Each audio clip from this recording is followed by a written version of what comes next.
نبينا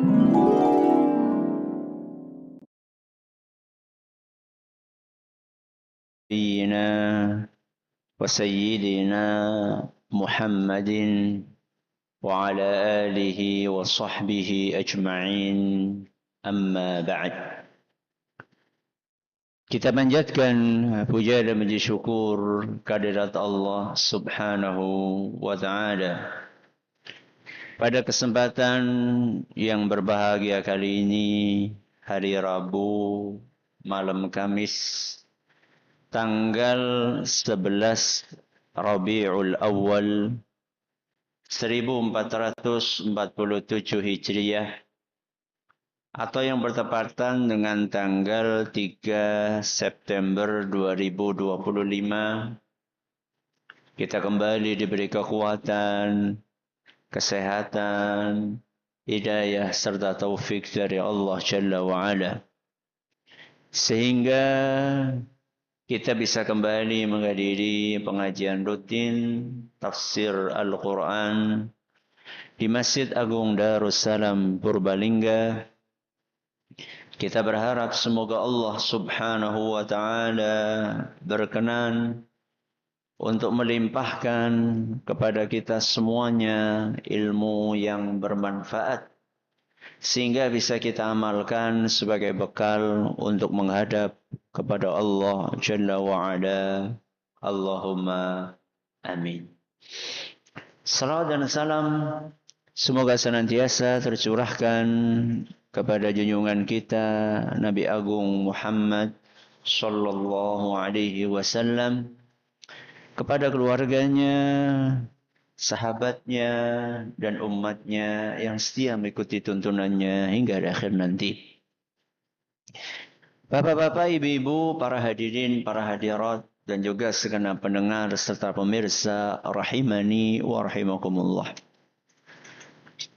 Setiap kejadian yang ada di alam semesta ini itu tidaklah terjadi melainkan atas kehendak dan takdir dari Allah. Sekecil apapun kejadian tersebut.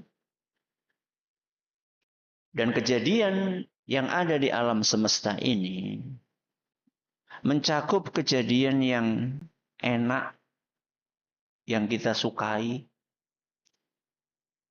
maupun kejadian yang tidak enak, yang tidak kita sukai.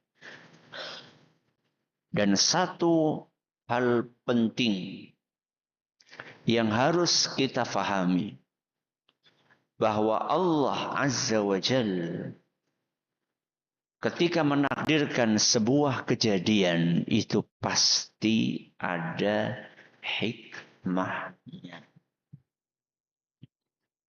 Tidak ada satu peristiwa pun yang kosong dari hikmah. Entah itu peristiwa yang enak maupun yang tidak enak.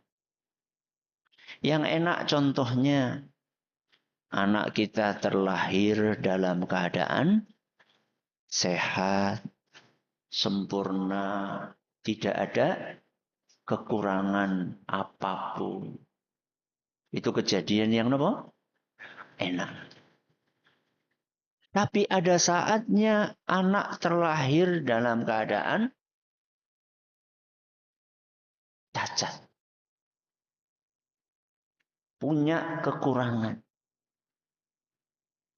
Yang kemudian sekarang dikenal dengan penyandang disabilitas. Disabilitas itu diambil dari bahasa Inggris, yaitu disability, yang artinya cacat. Kalau kita menilik kepada definisi yang disampaikan oleh undang-undang negeri kita, maka penyandang disabilitas itu adalah setiap orang yang mengalami keterbatasan fisik atau intelektual atau mental atau sensorik dalam jangka waktu yang lama.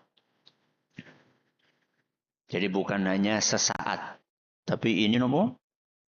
Bisa sejak lahir atau setelah sekian tahun, tapi ini waktunya lama. Contoh, tuna netra. Baik itu yang total, ya maksudnya tidak melihat sama sekali, atau yang masih ada sisa penglihatannya tapi sangat minim. Ada pula tuna rungu yang tidak bisa mendengar, yang biasa diistilahkan dengan teman tuli. Ya. Ada juga tuna wicara, teman bisu yang tidak bisa berbicara. Ada tuna grahita.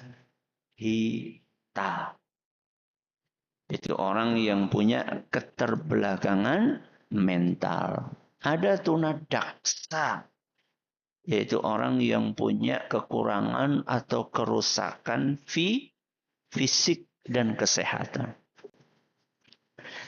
Keberadaan kaum disabilitas atau kaum difabel di alam semesta ini adalah dengan kehendak Allah, dengan takdir Allah. Dan tadi sudah kita sampaikan bahwa apapun yang ditakdirkan oleh Allah pasti ada hikmahnya. Tapi karena tidak sedikit orang yang nggak percaya dengan adanya Allah, atau mereka percaya Allah ada, namun tidak mengerti bahwa apapun peristiwa yang terjadi itu dengan kehendak Allah dan pasti ada hikmahnya. Muncullah diskriminasi terhadap orang-orang yang punya kekurangan tadi.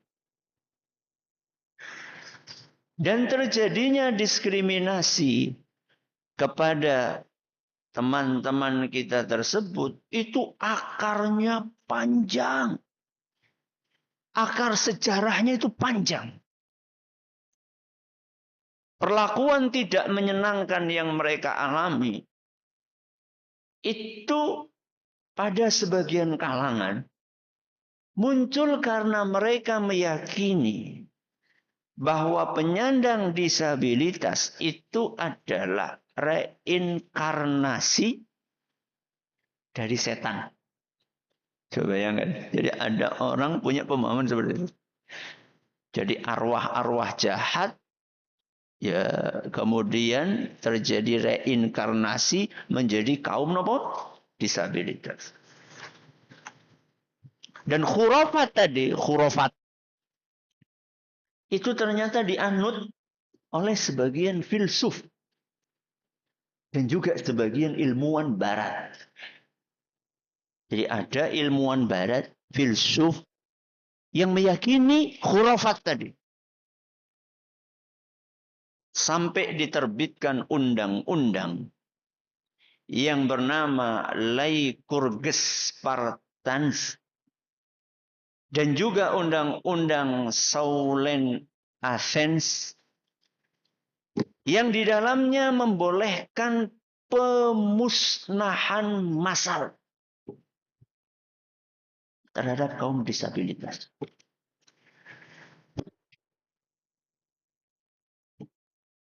Karena mereka nggak bisa kerja, nggak bisa perang. Cuma jadi beban. Dan Nazi. Nazi. Itu pernah membuat sebuah program euthanasia Napa niku? Pembantaian sistematis kepada para penyandang disabilitas yang dirawat di rumah sakit. Supaya bangsa Jerman orangnya apa?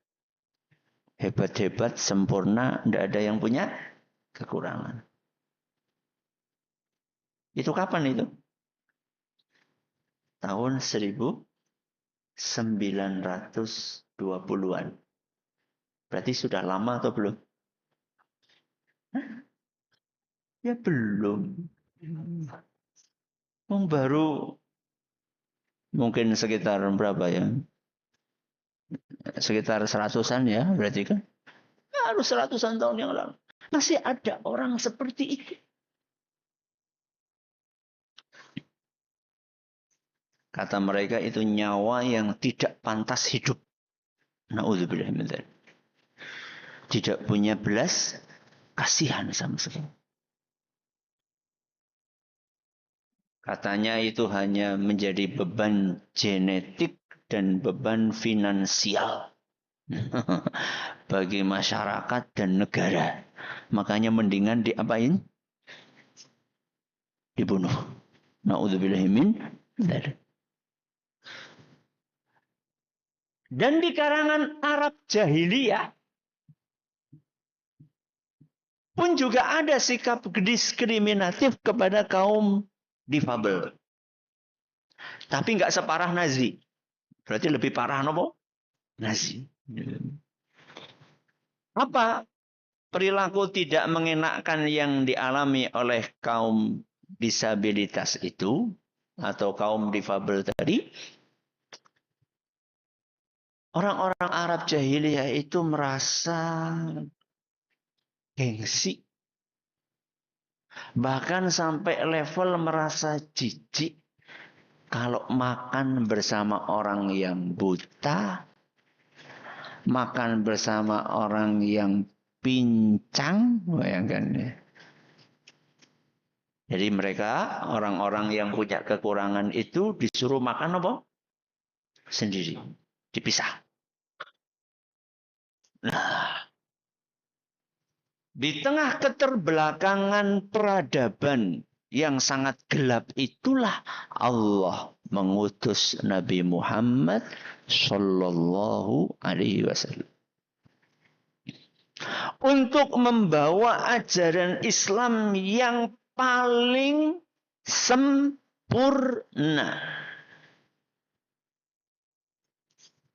Ajaran yang sampai saking detilnya memberikan arahan apa yang mesti kita lakukan kepada penyandang disabilitas. Dan arahan itu kita temukan di dalam Al-Quran. Kita temukan di dalam hadis. Dan kita temukan di dalam kaidah-kaidah yang disimpulkan oleh para ulama dari Quran dan hadis. Dan itu sejak 1400 berapa? Sekarang tahun berapa? 47. 1447 yang tahun yang lalu. Sudah ada aturan. Orang Nazi masih nggak tahu aturannya tahun pinten? 1920. Berarti lebih maju siapa? Anehnya sebagian umat Islam minder dengan ajarannya sendiri. Aneh toh? Ya ketemu sama orang-orang non-muslim, orang Eropa, orang Amerika, minder. Loh ajaran Islam itu 14 atau 15 abad yang lalu itu sudah menjelaskan tentang masalah ini. Kok kita minder dengan ajaran sendiri? Biasanya minder itu karena kekurangan toh. Ada orang punya kelebihan tapi nopo? Minder. Itu kan aneh. Aneh bin ajaib. Oke. Pembahasan tentang penyandang disabilitas di dalam agama kita bisa kita bagi menjadi dua sisi. Sisi yang pertama adalah kewajiban. Sisi yang kedua adalah hak. Yang pertama apa? Kewajiban. Yang kedua, hak. Jadi kewajiban penyandang disabilitas. Yang kedua apa? Haknya penyandang disabilitas. Kita mulai dari pembahasan yang pertama terlebih dahulu. Yaitu apa? Kewajiban. Ya, karena selama ini nuwun sewu, pembahasan tentang masalah ini itu hanya fokus kepada sisi yang kedua. Napa? Padahal Islam itu mengatur nggak cuma urusan hak, tapi juga apa? Kewajiban. Ya. Kita bahas sisi yang pertama yaitu kewajiban penyandang disabilitas. Semua manusia yang sempurna ataupun yang punya kekurangan punya kewajiban untuk beribadah kepada Allah. Ayat yang familiar buat kita. Surat Az-Zariyat ayat 56. Napa? Wa ma khalaqtul jinna wal insa illa liya'budun. Tidaklah aku menciptakan jin dan manusia kecuali untuk beribadah kepadaku. Nah, kaum disabilitas masuk kepada manusia. Nah, berarti punya kewajiban atau tidak? Punya. Namun, kewajiban menjalankan ibadah itu ada syarat-syarat yang harus terpenuhi. Supaya orang itu memiliki kewajiban menjalankan ibadah. Kalau syarat-syarat itu tidak terpenuhi, maka kewajiban ibadahnya napa? Gugur. Contoh napa? Jeneng sepi. Apa? Akal, bagus. Apa lagi? Sepi teman. Dia mau ke padang ibadah. Akal, apa lagi?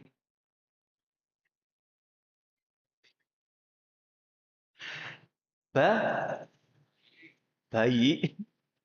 Balik. Kenapa? Balik.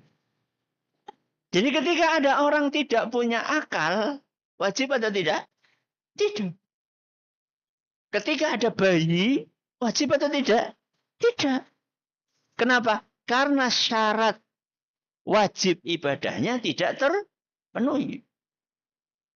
Nah, pertanyaannya adalah, penyandang disabilitas itu apakah terpenuhi syarat-syarat wajib ibadah? Tergantung jenis kekurangannya apa. Kalau dia termasuk penyandang disabilitas jenis tunagrahita yang levelnya berat, nah jadi tunagrahita pun apa? Bertingkat-tingkat. Kalau dia termasuk tunagrahita yang levelnya berat, memiliki EQ yang sangat jauh di bawah rata-rata manusia normal, sampai dia hampir-hampir tidak punya kemampuan untuk dilatih mengurus dirinya sendiri. Dan dia tidak punya kemampuan untuk membedakan mana yang baik, mana yang buruk, mana yang benar, mana yang salah. Maka dia tidak mendapatkan kewajiban menjalankan ibadah. Kalau boleh dikatakan dia kehilangan syarat akal. Ya. Oke. Ini kalau dia adalah tunagrahita yang berat. Kalau disabilitas yang lainnya, contoh apa? Tuna, rungu, tuna, wicara, tuna, netra. Apakah mereka punya kewajiban untuk menjalankan ibadah? Punya. Sehingga maaf, orang yang buta, orang yang tuli, orang yang bisu, mereka punya kewajiban untuk sholat. Mereka punya kewajiban untuk puasa. Ya. Kenapa? Karena syarat-syarat wajib menjalankan ibadah terpenuhi di dalam diri mereka. Apa enggak ada dispensasi? Ada. Dispensasinya apa, Ustaz? Dispensasinya untuk tunadaksa yang enggak punya nun sewu kaki boleh sholat sambil duduk. Itu dispensasinya. Ya. Jadi tetap wajib sholat, mboten? Wajib. Tapi tidak wajib berdiri. Padahal berdiri itu rukun sholat atau bukan? Rukun. Dia boleh meninggalkan rukun sholat. Bayangkan. Karena dia punya kekurangan di dalam fisiknya. Apa dalilnya, Ustaz? Sabda Rasul SAW. Sholli qa'iman. Fa illam tastati' faqa'idan. Wa illam tastati' fa'ala jambin. Sholatlah sambil berdiri. Kalau tidak mampu, sholatlah sambil duduk. Kalau tidak mampu, sholatlah sambil berbaring. Hadis riwayat Bukhari. Oke, dah ya. Ini kewajiban. Sekarang kita pindah sisi yang kedua. Kenapa? Hak. Para penyandang disabilitas itu tidak seperti umumnya manusia normal. Manusia normal umumnya mereka lebih mandiri untuk mengurusi kepentingan pribadinya.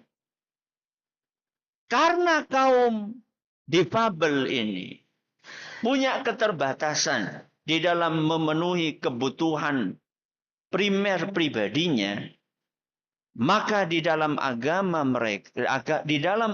kita mereka mendapatkan prioritas pelayanan. Jadi Islam itu bukan hanya memberikan kesetaraan pelayanan, tapi Islam memberikan prioritas. Levelnya tinggi mana? Kesetaraan apa prioritas? Prioritas. Berarti Islam memberikan yang lebih istimewa. Apa dalilnya? Apa yang termaktub di dalam surat Abasa. Itulah kenapa kita membahas tentang disabilitas. Karena di surat Abasa ini Allah Azza wa Jalla menegur Nabi kita Muhammad sallallahu alaihi wasallam. Gimana ceritanya? Detailnya nanti. Tapi sekarang kita cerita secara apa? Secara umum aja. Suatu hari Rasulullah SAW sedang duduk mendakwahi para pembesar Quraisy. Di situ ada Ubay bin Khalaf, ada Utbah bin Rabi'ah, ada Abu Jahal, ada Al-Abbas ibnu Abdul Muttalib sebelum masuk Islam. Apa yang dilakukan oleh Nabi SAW? Mendakwahi para pembesar-pembesar tersebut.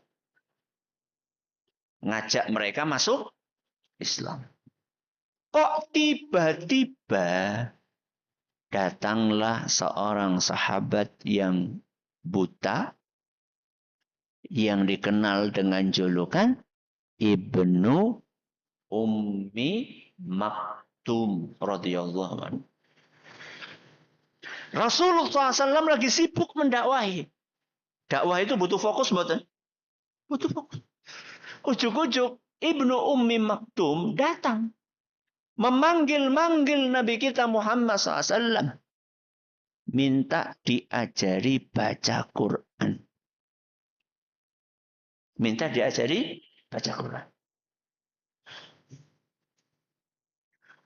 Dan Ibnu Ummi Maktum mungkin saat itu tidak mengetahui bahwa Nabi SAW lagi sibuk. Dan sibuknya urusan pribadi atau urusan umat. Urusan umat. Maka Rasulullah SAW tidak berkenan. Kurang berkenan dengan sikap Ibnu Ummi Maktum. Kemudian Rasulullah SAW sekilas, hanya sekilas, bermuka masam. Dan memalingkan mukanya. Dan itu sikap yang tidak mengenakkan buat Ibnu Ummi Maktum, walaupun beliau tidak melihat. Melihat atau tidak? Tidak, buta. Apakah Ibnu Ummi Maktum melihat muka Nabi yang masam? Enggak. Apakah melihat Nabi SAW berpaling? Enggak. Allah Azza wa Jalla langsung menurunkan satu surat full untuk menegur Nabi kita Muhammad SAW. Padahal saya tanya sama jenengan, Rasulullah SAW lagi ngapain? Dakwah. Yang didakwai siapa? Para pembesar. Para pembesar ini kalau sampai masuk Islam, maslahatnya besar apa kecil? Pol. Karena satu kepala suku bisa membawa satu suku. Itu kan masalahnya besar banget. Nabi SAW merasa bahwa pembesar ini berhak untuk diprioritaskan daripada ngajari satu orang, yaitu Ibnu Ummi Maktum. Tapi Allah menegur Nabi kita Muhammad SAW. Dari situ kita bisa mengambil kesimpulan bahwa kaum difabel lebih diprioritaskan. Makanya tadi saya sampaikan di awal. Jadi kaum difabel itu bukan hanya mendapatkan kesetaraan, tapi mereka mendapatkan prioritas. Makanya sangat keliru sekali seandainya mereka penyandang disabilitas mendapatkan diskriminasi. Wong hak mereka itu bukan hanya kesetaraan, bahkan mereka harus diprioritaskan. Ya. Dan ingat, haknya kaum difabel itu bukan hanya untuk mendapatkan sesuatu yang sifatnya materi, tapi juga termasuk yang sifatnya non-materi. Materi yo, makan, minum, ya, fasilitas kesehatan, itu materi. Non-materi nopo? Perhatian, ya. Kemudian kasih sayang. Dan itu yang disebutkan oleh Allah di dalam Al-Quran, di ayat yang lain. Yaitu firman Allah Subhanahu wa taala dalam surat An-Nur ayat 61. Surat apa? An-Nur ayat 61. Apa kata Allah Subhanahu wa taala? Laisa 'alal a'ma harajun wala 'alal a'raji harajun wala 'alal maridhi harajun wala 'ala anfusikum an ta'kulu min buyutikum. Tidak ada masalah. Orang-orang yang maaf buta, orang-orang yang pincang, orang-orang yang sakit untuk makan bersama kalian di rumah kalian. Itu yang tadi saya katakan. Jadi ada semacam kebiasaan orang-orang Arab jahiliyah itu merasa apa? Jijik, gengsi untuk makan bersama orang yang cacat. Maka Allah tegur mereka. Jangan. Berikan hak mereka. Perhatian, ketulusan. Ya. Sertakan mereka di dalam makan kalian. Di dalam meja makan kalian. Bareng-bareng sama mereka. Jangan kalian bedakan. Oke. Berarti mereka bukan hanya mendapatkan kesetaraan. Tapi mendapatkan apa? Prioritas. Siapa yang memberikan prioritas itu? Kita keluarganya. Kita saudaranya. Dan juga pemerintah. Pemerintah. Kenapa di dalam agama kita penguasa itu mendapatkan kedudukan? Karena penguasa punya tanggung jawab. Dan tanggung jawabnya kalau disimpulkan dua. Yang pertama adalah menjaga agama. Yang kedua mengatur urusan dunia. Menjaga apa? Agama dan mengatur urusan dunia. Saya pernah detilkan ini. Dua hal ini di kajian judulnya Gemah Ripah Lojina. Jangan nanti bisa simak lagi. Ada rekamannya. Cuman yang perlu kita garis bawah di sini adalah poin yang kedua. Yaitu mengatur urusan apa? Dunia. Jadi pemerintah itu punya kewajiban untuk memenuhi kebutuhan pokok, kebutuhan dasar, individu dan masyarakat. Contohnya keamanan, kesehatan, pangan. Untuk semua warga negaranya. Yang normal, apalagi yang punya keterbatasan. Yang normal saja punya hak untuk dipenuhi. Apalagi yang cacat.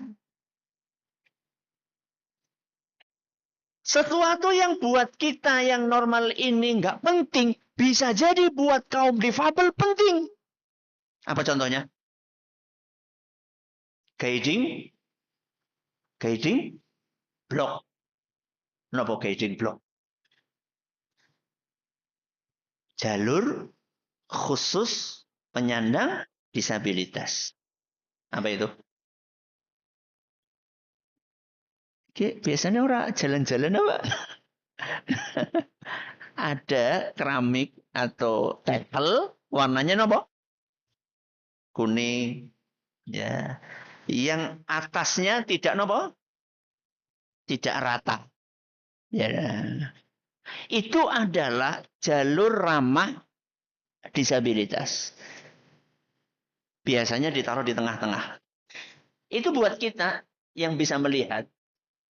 Butuh? Enggak.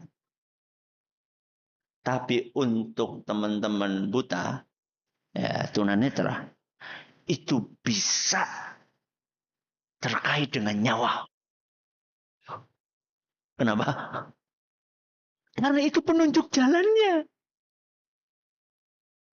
Kalau itu tidak disediakan di jalan-jalan, bisa-bisa dia kemana? Ke jalan raya. Bisa ke tengah jalan. Karena mata mereka adalah dengan penunjuk itu. Makanya mereka bawa apa? Tongkat. Tongkatnya diapakan? Diketukkan, disentuhkan kemana? Ke jalur itu. Seandainya tidak ada jalurnya, mereka mau jalan kemana? Ujuk-ujuk sudah turun dari apa? Trotoar. Atau nggak tahu kok ada persimpangan jalan. Tapi kalau ternyata ada jalur tadi, dia bisa belok. Oh tahu, oh ini harus belok kiri, ini harus belok kanan. Kewajiban pemerintah. Dan itu harus dipenuhi buat mereka. Sekarang selain itu ada namanya masjid ramah disabilitas. Ya. Apa itu Ustaz? Masjid yang ada satu jalur apa? Akses apa namanya? Kursi roda. Ya. Masjid jenengan sudah ada belum? Ya. Jangankan yang difabel. Wong sing sepuh-sepuh be golek manjat dhuwur banget. Ya. Coba di masjid jenengan itu tangganya kadang-kadang nopo? Mbok diukur apa ora kowe? Berat untuk naik. Ada jalur khusus. Kemudian ada toilet khusus. Yang biasanya toilet itu lebih nopo? Lebar. Karena bisa buat muter nopo kursi roda. Kemudian ada apanya? Ada pegangannya, ada toilet duduknya, ada pegangannya, bahkan yang lebih lengkap lagi ada tombol nopo darurat. Nah, jadi kalau ada apa-apa dia bisa nopo mencet. Coba jangan bayangkan kalau ada seorang tuna daksa sekaligus tuna wicara. Tuna daksa sekaligus apa? Coba jangan bayangkan kalau ada apa-apa ngasih taunya gimana? Teriak nggak bisa. Ya kalau ada tombol darurat, mending bisa ngasih tahu orang yang di luar. Ya. Bahkan sekarang sampai level di beberapa masjid itu disediakan jasa penerjemah bahasa apa? Isyarat. Jadi pengajian seperti ini di sampingnya ada yang pakai kayak gini-gini. Saya tanya sama jenengan. Lebih penting teman-teman tuli ya, maaf ini jenengan mungkin agak nggak enak ya. Kok tuli Ustaz? Kok nggak tuna apa? Rungu. Mereka itu lebih suka dikatakan teman tuli daripada apa? Tunarungu. Makanya saya menggunakan kalimat itu supaya jenengan juga nggak heran gitu. Jadi teman-teman tuli itu lebih butuh untuk mendapatkan terjemahan pengajian atau berita perampokan, berita pembunuhan, berita. Saya tanya sama jenengan, lebih butuh mana? Dan itu sayangnya. Tidak ada. Banyak di masjid yang tidak menyediakan itu. Maka di beberapa pengajian di Jakarta sudah disediakan. Dan mereka senang banget. Ya, mereka senang banget. Karena selama ini mereka tidak mendapatkan hal tersebut. Mereka mau belajar dari mana coba? Wong tidak bisa mendengar. Ya. Terakhir, Rasulullah SAW memberikan perhatian yang luar biasa kepada kaum difabel. Ceritanya dituturkan oleh Anas bin Malik. Pada suatu hari, ada seorang wanita yang tuna grahita. Ya, punya keterbelakangan mental. Datang menemui Rasulullah SAW dan berkata, "Ya Rasulullah, saya punya hajat. Saya pengen apa? Berkonsultasi." Padahal tuna apa? Grahita. Apa yang dilakukan oleh Nabi SAW? Ya umma fulan, unzuri ayyasikaki syi'ti hatta aqdiya laki hajatak. Wahai ummu fulan. Ummu fulan. Ini adalah penghormatan. Abu fulan, ummu fulan. Itu panggilan apa? Penghormatan. Kamu pilih tempat manapun di kota Madinah yang kamu merasa nyaman untuk konsultasi dengan aku. Aku siap untuk mendengar apa yang akan engkau sampaikan. Maka kemudian Rasulullah SAW membersamai wanita tuna grahita itu kemanapun dia pergi. Dan didengerin sampai selesai. Hadis riwayat Muslim. Rasulullah SAW sibuk. Super. Tapi beliau memberikan perhatian yang luar biasa kepada kaum disabilitas. Maka ayo kita contoh Rasulullah Sallallahu Alaihi Wasallam. Semoga bermanfaat untuk kita semuanya. Sebenarnya pembahasan ini luar biasa banyaknya, tapi waktunya sangat apa? Terbatas. Semoga apa yang kita belajar bermanfaat bagi kita semuanya. Terima kasih atas perhatiannya, atas segala kurangannya. Kita akhiri subhanakallahumma bihamdika asyhadu an la ilaha illa anta astaghfiruka wa atubu ilaik. Assalamualaikum warahmatullahi wabarakatuh. Jangan lupa untuk subscribe dan share bila kajian ini dirasa bermanfaat.